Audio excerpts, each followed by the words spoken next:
voltamos, segundo bloco, com o professor Ladenilson. Gente, é Ladenilson, não é Landenilson, hein? É Ladenilson, já fui corrigida aqui. Professor Ladenilson, quem é esse ser humano? É a história de um contador de história que virou professor de história. É verdade, é verdade. Lindo demais e saber um pouquinho do senhor. Ah, pois não. Essa história começou assim. A minha relação com Carapicuíba começou em 1980, quando os meus pais foram contemplados com um apartamento aqui na Coab da cidade. Então a minha família veio de São Paulo. Já veio de uma família política? Não. Meu pai era operário. A política chegou assim? É, porque foi tudo muito assim. O meu pai era operário, minha mãe era empregada doméstica, a gente morava na zona leste de São Paulo, quando a minha família foi contemplada com um apartamento na Coab de Carapicuíba. Eu vim para cá na minha adolescência, começamos a estudar na Escola Manuel da Conceição, onde eu acabei terminando meus estudos, fiz magistério ali, e ali antes mesmo de me formar eu comecei a lecionar. Aí eu comecei a lecionar ali, prestei o vestibular para o curso de História na Universidade de São Paulo, passei, então fui estudar, e quando eu terminei o curso de História, eu voltei para essa escola como na qualidade de professor. E lá eu tive a oportunidade de aplicar um pouco, de mostrar para os vários alunos, para as várias gerações de alunos, um pouco daquilo que eu recebi naquela unidade de ensino quando era adolescente. Que no magistério a gente se preparava para ser professor. Então, muito jovem, a gente foi aprender o valor do trabalho em grupo, do companheirismo, da participação, do saber ouvir, do conhecer os diferentes olhares, as diferentes posições, e isso acabou me influenciando bastante. E dando aulas de história, a gente acaba falando de política, do Estado, das relações de poder, como é na teoria, como na prática poderia ser diferente, e isso foi ao longo dos anos. Eu também me formei em Direito, eu também sou advogado, embora não exerça, né, só minha vida foi mais como professor mesmo. E um belo dia, né, pai? Opa, a gente vai acumulando aí ao longo da vida. E quando eu já com 30 anos de magistério, por volta de 2016, os alunos começaram a me cobrar: você fala tanto de cidadania, de política, de como o mundo pode ser melhor, e você nunca quis ser candidato a nada. Eu falei: não, eles me intimaram, vamos dizer assim. Na realidade, o senhor foi praticamente escolhido, né? Não escolheu. Foi bem isso. E aí, então, os alunos pediram, e nós fomos candidatos a vereador nas eleições de 2016. E como foi isso? Olha, foi uma campanha bem interessante, porque a gente percebeu que a gente já era conhecido das pessoas. A gente ia visitar as pessoas, a gente percebeu que já estávamos na casa daquelas pessoas, porque fazemos parte das lembranças da educação de vários alunos, exatamente. Sim. Então, isso nos conduziu com uma votação até bastante expressiva em 2016. Aqui chegando, e um detalhe muito curioso, nós chegamos para uma outra composição política que não era a do prefeito, note bem. Eu nunca tinha tido contato com o então prefeito Marcos Neves. Quando nós vencemos as eleições, naquela semana ele nos convidou, a mim e a todos os que haviam sido eleitos, para apresentar o plano de metas dele para a cidade. E ele apresentou o que ele pretendia, de que forma ele pretendia realizar aquelas metas. E eu pude perceber uma coisa muito curiosa. Aquilo que a gente pensava não era muito diferente do que ele pensava. Sim.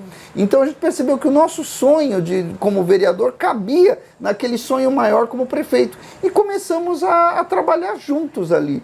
E percebemos que era possível, acima de partidos, de bandeiras, trabalhar por um bem maior, que era a cidade. Sim. A união fez a força. Exatamente. Verdade, né? Tanto que aí, já na campanha de 2020, nós já marchamos juntos. A campanha há pouco tempo. Sim. E me fala, o senhor venceu. Olha, foi a força das ideias, eu diria isso, foi a força das ideias que nos reconduziu aqui a esta cadeira. Porque chegando à Câmara Municipal, nós trouxemos muito daquilo que nós já vivenciávamos em sala de aula, que é o trabalho coletivo, que é ouvir as pessoas. É a importância, né, da coletividade, é muito importante, poucos sabem fazer, né? Exatamente, porque ninguém faz nada sozinho. Você veja o seguinte, Mari, você tem uma equipe por trás, tem pessoas que conversam, que dialogam com você e que fazem com que você seja essa comunicadora que você é. A mesma coisa nós fizemos aqui, porque aqui em Carapicuíba é uma cidade com poucos recursos, é uma estrutura muito simples. Então o que nós fizemos? Nós não tivemos condições de montar, como a maioria dos vereadores faz, um gabinete no bairro. Não, nós tivemos o quê? Com a internet, captamos pedidos, demandas de toda a cidade. E assim trouxemos pessoas que são ligadas à causa da cultura, à causa animal, à causa das pessoas com deficiência, à qualidade de vida, à causa dos idosos. E essas pessoas foram trazendo ideias, sugestões que nós acabamos incorporando ao mandato. Tanto que nós conseguimos aqui em Carapicuíba, em 4 anos, apresentar o mandato que historicamente mais produtivo da história da cidade. Nós tivemos aqui 85 projetos de lei que vieram de várias pessoas, que deram origem a 37 leis que estão em vigor e estão impactando a vida das pessoas. Nós fizemos mais de 700 indicações que são pedidos de obras. Importância a esses projetos, né? Exatamente. A importância de ver, de olhar, de querer fazer, né? Isso é muito importante. O senhor está falando que fez uma campanha com pouco que se tinha, mas fez uma campanha grandiosa por conta do respeito com o próximo. Exato. Né? O respeito de ver, de querer ouvir, de querer saber, de buscar. Isso, essa foi a diferença. Exatamente. Da mesma forma que a gente percebeu que a internet é uma janela para o mundo, nós trouxemos isso para a política. Sim. Então, todo dia nós recebemos mensagens, telefonemas de pessoas que vêm trazer ideias, sugestões, e nós sempre damos o crédito. Então, por exemplo, nós estamos aqui, a nossa caneca aqui do Calçadão Cultural, que foi uma lei que infelizmente por conta da pandemia a gente não conseguiu desenvolver plenamente, era para esse ano de 2020 ela ter, como a gente diz, bombado, mas não foi possível por conta da pandemia.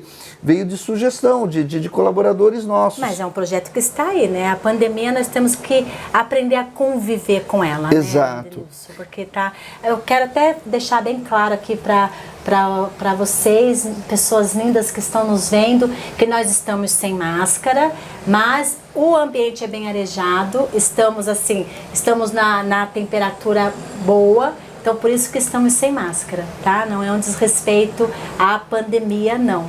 E falando de pandemia, né, para o senhor, né, que é professor, como os alunos estão vendo essa questão das aulas online, de não estar mais na escola, de ter que estar ali com o professor ali pela telinha? Como que está sendo isso agora nessa pandemia? Olha, todos nós, profissionais de educação, tivemos que nos reinventar. Para ter uma ideia, a gente falou, e agora? Eu mesmo, sempre a minha experiência era com as aulas presenciais. E nós tivemos que montar as aulas em vídeo, até nós tivemos que ser um pouco atores, um pouco comunicadores, todos nós. E psicólogos, né? Psicólogos. Porque mexeu muito com a cabeça das crianças, dos pré-adolescentes, dos adolescentes, porque saiu muito da rotina deles, né? Bastante. Como está sendo isso, professor? Olha, um grande desafio. Eu diria que a pandemia, ela acentuou as desigualdades que nós temos no Brasil. Tanto que há alunos que acompanharam e acompanham com relativa facilidade. Já outros, por exemplo, não tinham nenhum plano de dados de internet suficiente para agora ter que ficar horas conectado, assistindo às aulas, formulando dúvidas. Exato. Nós percebemos como nós, brasileiros, precisamos avançar no sentido de reduzir as desigualdades do país. Outra coisa que nós até comentamos no começo desse ano, nós chegamos a oficiar junto à chamada CIOeste, que é o consórcio que reúne todos os prefeitos aqui da região, dizendo que se não seria o caso de ainda manter online as aulas nesse primeiro semestre de 2021, para que só depois que os profissionais da educação fossem vacinados, aí sim nós pudéssemos voltar com toda a segurança. Porque hoje nós percebemos, vários professores têm aí já doenças pré-existentes, chamadas comorbidades, existem os funcionários das escolas, que muitos têm hipertensão, às vezes têm outras doenças, têm diabetes, tem outras doenças que estão se expondo aí a risco. Sim. Né? Tanto que nós defendemos a retomada das aulas presenciais, mas com segurança. E hoje ainda não está sendo possível. Olha aí, ó, já entramos na pandemia, professor, vereador, olha, sentou na cadeira agora, né? 1º de janeiro, não foi? É, o segundo mandato. Segundo mandato de 2021. Então, ó, vamos juntinho, vamos ali tomar uma água e já voltamos pro 3º bloco. Não sai daí, tem muita coisa para falar. Vamos juntos.